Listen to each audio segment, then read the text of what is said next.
Hi and welcome back to Casual Watch Reviews. It's not often on the channel that I review two watches the same from independent brands so close together, but when Venezianico asked if I wanted to review another one of their watches, even though I'd recently reviewed that really cool Aventurine dial watch, which was the first watch that I'd ever seen from them in person, I jumped at the chance.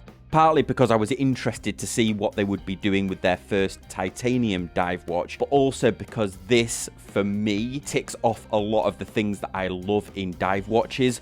Great bezel, titanium case, sapphire, a date, nice crown, good design, ticks all of the boxes for me, but I'm very interested to know if it ticks all the boxes for you as well. Let's flip the camera around, we'll dive into the review, and then most importantly, let me know your opinion in the comment section at the end. This is the second Venezianico we've reviewed on the channel, and after the high bar set by the last model featuring that stunning Aventurine dial, I wasn't sure this one would match up. However, for my taste, this new release is spot on. The titanium case and then the beautifully executed fume dial make this watch a real standout. This is the first time this range has been available in titanium, and wow, what a way to debut. The case weighs just 90 grams, including the hybrid FKM strap. If that's not impressive enough, the watch also comes with a high quality Marine Nationale style strap.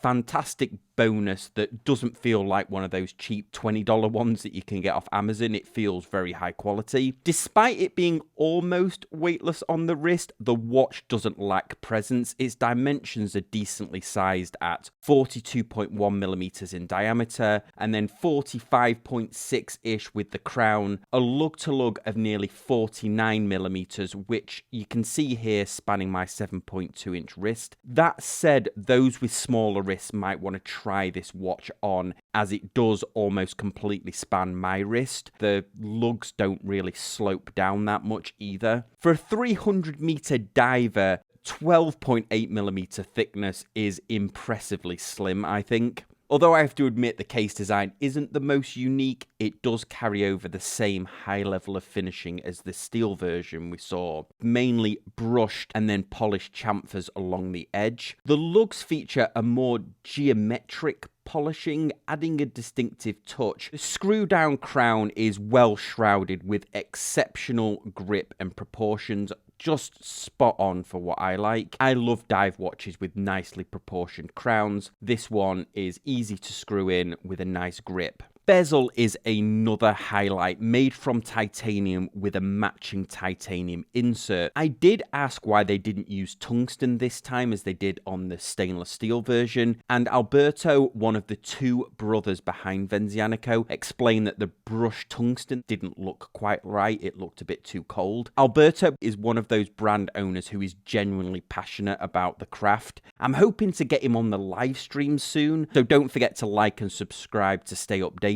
And a shout out to Elaine, who I assume is the head of marketing. She's been an absolute pleasure to work with, and I appreciate them including me in another one of these watch reviews and then sending this one in. While the brand was founded in Italy by two Italian brothers, the components are sourced globally. The movement is the Swiss-made Sellita SW200. The last standout feature of the bezel is that despite it being made of titanium, it doesn't feel flimsy or cheap. The design work here is evident, offering a precise 120 click bezel with a satisfying tactile feel. A subtle touch of Lume adds a nice finishing touch to the bezel, enhancing the functionality and aesthetics. The case back is also crafted from titanium with cutouts that likely contribute to the structural integrity of the case while reducing weight. The case back features a deep engraving of Atlas, the figure from Greek mythology. Whilst there's a reason for his presence on the case back, I'll leave that for you to discover. I've reviewed enough of these watches with historical backstories, but it does add a unique element to the design, I guess.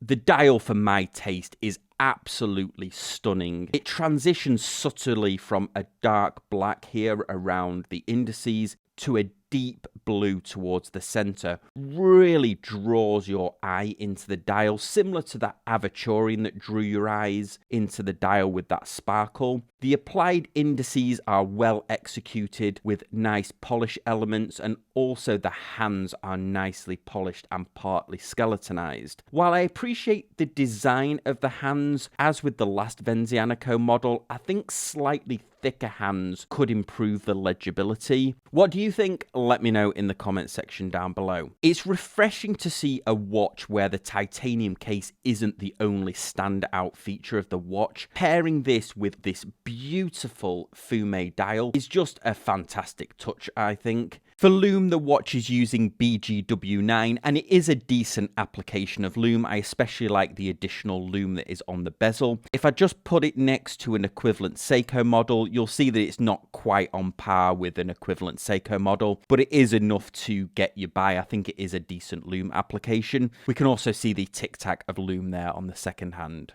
A must for me is having the date on a watch, so nice to see that it's been placed here at 3 o'clock. I think the only improvement on the date would have been if they could have color matched the date wheel. I'm not sure how hard that would have been to do with that beautiful Lume dial, but maybe it would have elevated a little bit more. The watch on the wrist is just a joy to wear. Here it is on my 7.2-inch wrist. It feels almost weightless. I did ask about this, and they said that the case design is very similar to the stainless steel version, but this one to me does feel a little bit different, and not just because of the lighter titanium that's being used. It seems to have a slightly higher on the wrist presence, possibly due to the lug design. This could also be an optical illusion, as the previous model that we reviewed did have a fitted rubber strap that hugged the wrist slightly more than this strap does. The Marine Nationale strap makes the watch feel even more comfortable and practically weightless on the wrist. But I've primarily kept it on this FKM strap, as I think it really complements the look, and 10 out of 10 for also having a signed titanium buckle as well that is very nicely machined. Overall, I'm thoroughly impressed with this brand, and it's